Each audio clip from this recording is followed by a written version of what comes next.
नमस्कार दोस्तों, स्वागत है आप सबका हमारे YouTube चैनल पर। आइए डालते हैं नजर दिन भर की 10 बड़ी खबरों पर। दलित आदिवासी संगठनों का भारत बंद, SC, ST और OBC के लिए आरक्षण पर नया कानून पारित करने की मांग।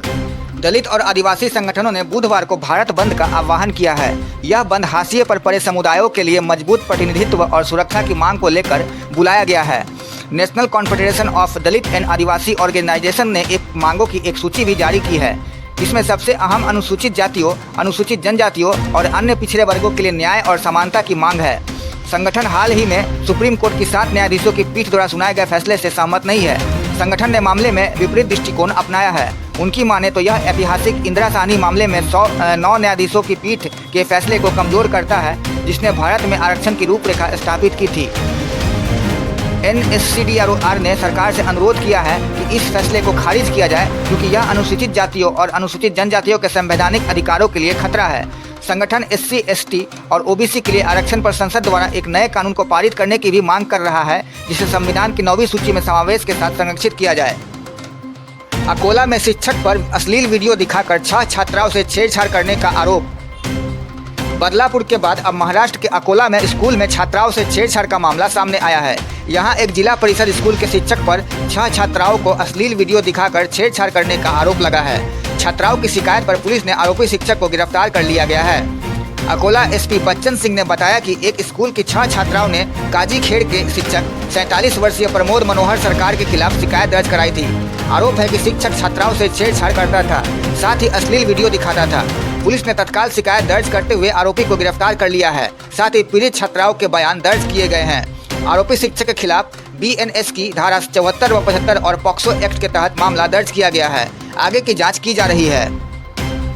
बता दें कि मंगलवार को ठाणे के बदलापुर में भी एक स्कूल में छात्राओं के साथ छेड़छाड़ के बाद जमकर बवाल हुआ था।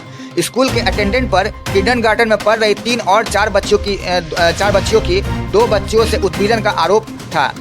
बच्चियों के परिजनों की तरफ से दी गई शिकायत के मुताबिक अटेंडेंट ने लड़कियों का स्कूल के टॉयलेट में ही उत्पीड़न किया था। लड़कियों ने इस घटना के बारे में अपने माता पिता को बताया था। सरकार के झुकते ही अखिलेश ने आंदोलन वापस ले लिया, राहुल ने दिया बयान। समाजवादी पार्टी के अध्यक्ष अखिलेश यादव ने मंगलवार को नौकरशाही में लेटरल एंट्री के ताजा विज्ञापन को वापस लेने पर भाजपा के नेतृत्व वाली केंद्र सरकार पर तंज कसते हुए कहा कि उसने PDA की एकता के आगे घुटने टेक दिए। PDA का अर्थ पिछले दलित और अल्पसंख्यक है। उत्तर प्रदेश के पूर्व मुख्यमंत्री ने यह घोषणा की है कि लेटरल एंट्री भर्ती के खिलाफ 2 अक्टूबर से शुरू होने वाले सपा का आंदोलन वापस ले लिया गया है। अखिलेश यादव ने कहा, आरक्षण के खारिज कर UPSC में लेटरल एंट्री के पिछले दरवाजे से नियुक्तियां करने की साजिश आखिरकार PDA की एकता के आगे झुक गई है। सरकार को अब यह फैसला भी वापस लेना पड़ा है। अखिलेश ने कहा कि भाजपा की साजिश अब कामयाब नहीं हो पा रही है। ये PDA में आए जागरण और चेतना की बहुत बड़ी जीत है। इन परिस्थितियों में समाजवादी पार्टी लेटरल भर्ती के खिलाफ 2 अक्टूबर से शुरू होने वाले आंदोलन के आह्वान को स्थगित करती है। साथ ही ये संपर्क लेती है कि भविष्य में किसी ऐसी चाल को कामयाब नहीं होने देगी। वह पुरजोर तरीके से इसका निर्णायक विरोध करेगी। नेता विपक्ष और कांग्रेस सांसद राहुल गांधी ने सरकार के U-टर्न पर कहा, संविधान और आरक्षण व्यवस्था की हम हर कीमत पर रक्षा करेंगे। भाजपा के लेटरल एंट्री जैसी साजिशों को हम हर हाल में नाकाम करके दिखाएंगे। मैं एक बार फिर कह रहा हूं, 50% आरक्षण सीमा को तोड़कर हम जातिगत गिनती के आधार पर सामाजिक न्याय सुनिश्चित करेंगे। रोड रेज का भयावह वीडियो। SUV चालक ने खड़ी कार में मारी 2 बार टक्कर, 4 घायल। महाराष्ट्र के ठाणे से रोड रेज की घटना का एक वीडियो सोशल मीडिया पर वायरल हो रहा है। दरअसल वीडियो में दिखा गया है कि एक SUV कार और अन्य SUV कार की सड़क पर भिड़ंत हो जाती है। इससे गुस्साए एक चालक ने फिर से दूसरी कार को टक्कर मारी, जिसकी चपेट में आकर 2 बाइक सवार समेत कुल 4 लोग घायल हो गए। गौरतलब है कि जिस व्यक्ति ने कार ने पहले टक्कर मारी तो दूसरी कार में महिलाएं और बच्चे बैठे हुए थे। पुलिस ने बताया कि घटना मंगलवार की बदलापुर अम्बेरनाथ रोड की है, जब 2 SUV कारों की भिड़ंत हो गई। कारों की टक्कर के बाद दोनों तरफ से बहसबाजी शुरू हो गई। ये सब चल ही रहा था कि एक SUV चालक ने वहां से अपनी कार दौड़ा दी और कुछ आगे जाकर U-टर्न लिया और फिर से सड़क पर खड़ी कार में सीधी टक्कर मार दी। टक्कर लगने से सड़क पर मौजूद 2 बाइक सवार भी कार की चपेट में आकर घायल हो गए। इस पर वहां मौजूद लोगों ने आरोपी चालक की कार में तोड़फोड़ शुरू कर दी। घटना में 4 लोग घायल हुए हैं। हालांकि अभी तक किसी ने भी इस मामले में पुलिस में कोई शिकायत दर्ज नहीं कराई है। कुछ मीडिया रिपोर्ट्स में बताया जा रहा है कि जिन 2 कारों की टक्कर हुई उनके चालक आपस में भाई थे। भाइयों का झगड़ा सड़क पर आ गया और यह पूरी घटना घटी। पुलिस ने बताया कि कार की टक्कर के बाद एक भाई ने जानबूझकर फिर से दूसरी बार कार में टक्कर मारी। वहीं जिस कार को टक्कर मारी गई उसके पीछे मौजूद 2 बाइक भी हादसे की चपेट में आ गई और दोनों बाइक सवार घायल हो गए। वीडियो के वायरल होने के बाद अम्बेरनाथ पुलिस घटना की जाँच कर रही है। लैटरल एंट्री पर सरकार की फजीहत, राहुल का दबाव रंग लाया। केंद्रीय मंत्री जितेंद्र सिंह ने मंगलवार को संघ लोक सेवा आयोग यूपीएससी के प्रमुख को पत्र लिखकर सिविल सेवा निकाय से लैटरल एंट्री के लिए अपना विज्ञापन रद्द करने को कहा। नेता विपक्ष राहुल गांधी और कांग्रेस अध्यक्ष मल्लिकार्जुन खड़गे इस मुद्दे पर 2 दिनों से लगातार ट्वीट करके इसका विरोध कर रहे थे। सपा अध्यक्ष अखिलेश यादव ने इसके खिलाफ आंदोलन की धमकी दी थी। बसपा प्रमुख मायावती ने भी दबी जबान से इसका विरोध किया था। जितेंद्र सिंह के पत्र में प्रधानमंत्री नरेंद्र मोदी के निर्देशों का हवाला देते हुए संविधान में निहित समानता और सामाजिक न्याय के सिद्धांतों के अनुरूप लैटरल एंट्री की जरूरत का आह्वान किया गया, विशेष रूप से आरक्षण के प्रावधान के संबंध में। यानी अब सरकार अगर लैटरल एंट्री लाती है तो उसमें आरक्षण का पालन किया जाएगा। कुल मिलाकर सरकार इस मुद्दे पर झुक गई है। यूपीएससी ने पिछले शनिवार को केंद्र सरकार के भीतर विभिन्न वरिष्ठ पदों पर लैटरल एंट्री के जरिए प्रतिभाशाली भारतीय नागरिकों की तलाश के लिए एक विज्ञापन जारी किया था। इन पदों में 24 मंत्रालयों में संयुक्त सचिव, निदेशक और उप सचिव शामिल हैं, जिनमें कुल 45 पद रिक्त हैं। विज्ञापन इन्हीं 45 पदों के लिए था। नौकरशाही में लैटरल एंट्री से अर्थ सरकारी विभागों में मध्य और वरिष्ठ स्तर के पदों को भरने के लिए भारतीय प्रशासनिक सेवा जैसी पारंपरिक सरकारी सेवा के बदले बाहर से लोगों की भर्ती, जिसमें न तो आरक्षण का पालन होता है और न किसी ने आईएएस को लिया जाता है। यानी अगर कोई सरकार किसी रामलाल श्यामलाल को विशेषज्ञ मानती है तो वो व्यक्ति विशेषज्ञ होने का दावा करे तो उसे लैटरल एंट्री के जरिए सरकार ज्वाइंट सेक्रेटरी, डिप्टी सेक्रेटरी जैसे महत्वपूर्ण पदों पर रख सकती है। होटल में क्रूरता की हदें पार, निर्ममता से युवती का कत्ल, स्टाफ को भनक तक न लगी दिल दहलाने वाली तस्वीरें। बरेली शहर के होटलों में प्रेमी जोड़ों को नियम विरुद्ध तरीके से कमरा देने की होड़ मची है। व्यस्तम इलाके के होटल प्रीत पैलेस का हाल भी इससे जुदा नहीं है। तंग जगहों में अग्निशमन मानकों को ताक पर रखकर बनाए गए होटल के प्रबंधन पर घटना के बाद अंगुलियां उठ रही है। SP city Rahul Bhati, CO प्रथम पंकज श्रीवास्तव ने जब होटल के मालिक करणप्रीत सिंह व मैनेजर राजकुमार से पूछताछ की तो वह सवालों का जवाब देने की बजाय बगले झांकते नजर दिखे। वह सही से नहीं बता सके कि युवती किस समय पर आई और उसकी आईडी जमा क्यों नहीं कराई गई। निर्ममता से दिन में युवती की हत्या की गई तो किसी स्टाफ ने उसकी चीख या आवाज़ आखिर क्यों नहीं सुनी। आरोपी के आराम से निकल जाने के बाद भी करीब 18 घंटे तक कमरे में मौजूद लोगों की सुध क्यों नहीं ली गई। इन सवालों के जवाब भी उनके पास नहीं थे। स्टाफ ने सफाई दी कि कमरे में लड़की होने की वजह से उन्होंने बिना बुलाए जाने से परहेज किया। तंग सीढ़ियों से होकर ऊपर तीसरी मंजिल पर पहुंचे अधिकारियों को होटल में बाकी इंतजाम भी ढुलमुल से लगे। एसपी सिटी ने बताया कि उच्चाधिकारियों को स्थिति बताई जाएगी।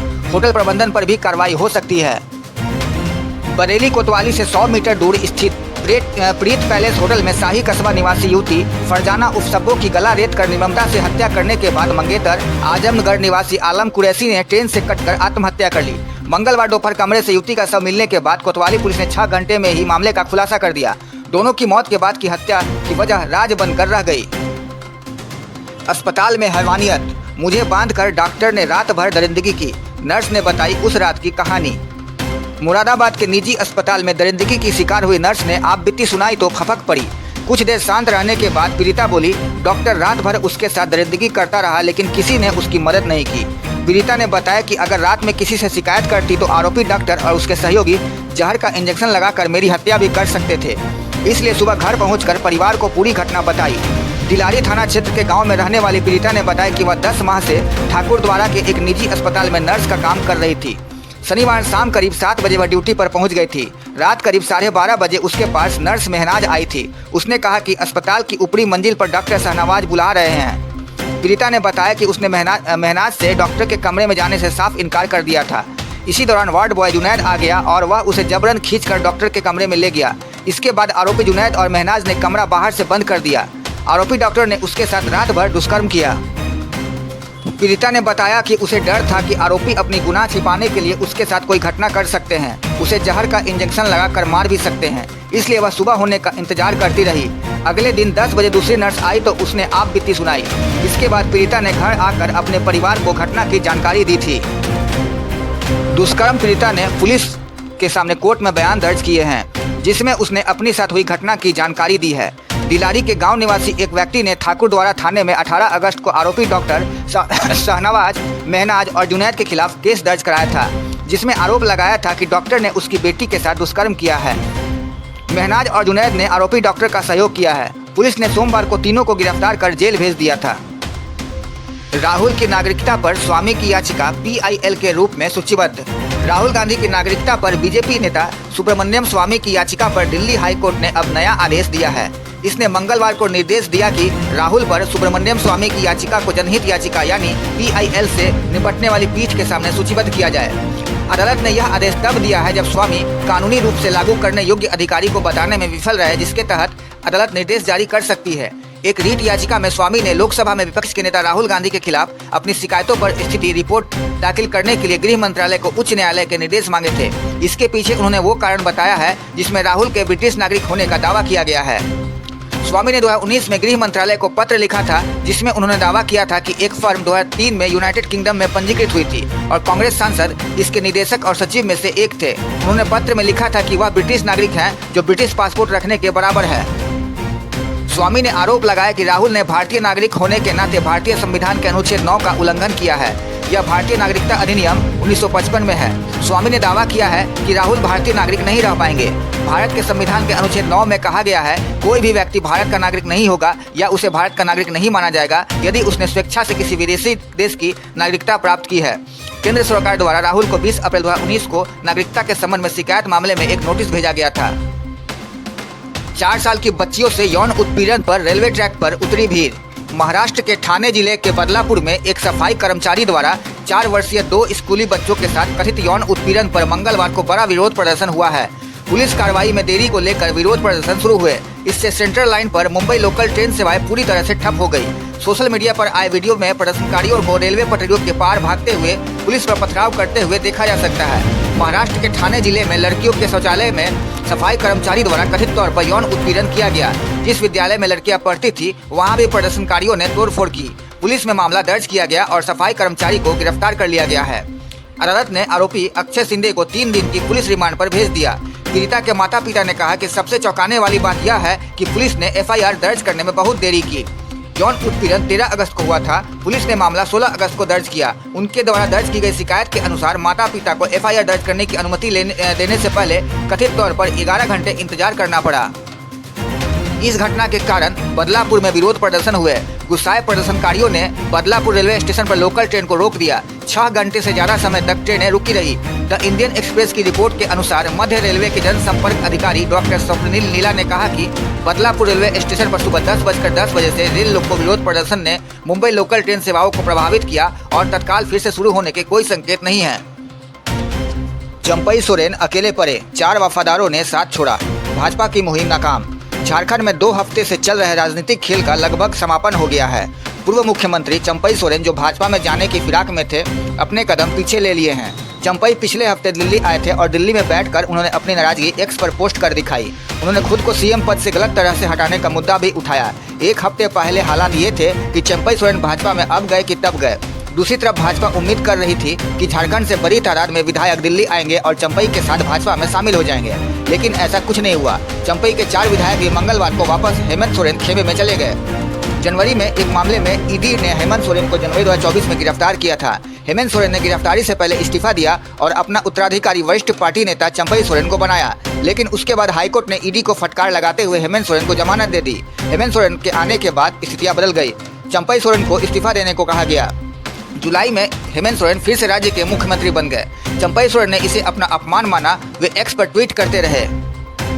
झारखंड मुक्ति मोर्चा के 4 विधायक और बाहर से कुछ भाजपा विधायक चंपई सोरेन को थपकी देते रहे। चंपई तुम संघर्ष करो, हम तुम्हारे साथ हैं। चंपई ने फ्लाइट पकड़ी, पहले कोलकाता गए, फिर वहां से दिल्ली आए। मंगलवार को इस राजनीतिक घटनाक्रम में नाटकीय परिवर्तन हुआ। चंपई के 4 वफादार विधायक रामदास सोरेन, सजीव सरदार, मंगल कालिंदी और समीर कुमार मोहंती वापस हेमंत के पास आ गए। चारों विधायक हेमंत के आवास पर मिलने पहुंचे और पार्टी के प्रति अपनी प्रतिबद्धता दोहराई। अब तक के लिए बस इतना ही। ऐसे ही और वीडियो के लिए बने रहिए हमारे साथ। अगर आपको हमारा ये वीडियो पसंद आया प्लीज लाइक एंड सब्सक्राइब जरूर करें और हाँ, कमेंट्स में अपनी राय देना ना भूलें। आपकी राय हमारे लिए बहुत ही महत्वपूर्ण है। सच्ची पत्रकारिता को सपोर्ट कीजिए। धन्यवाद।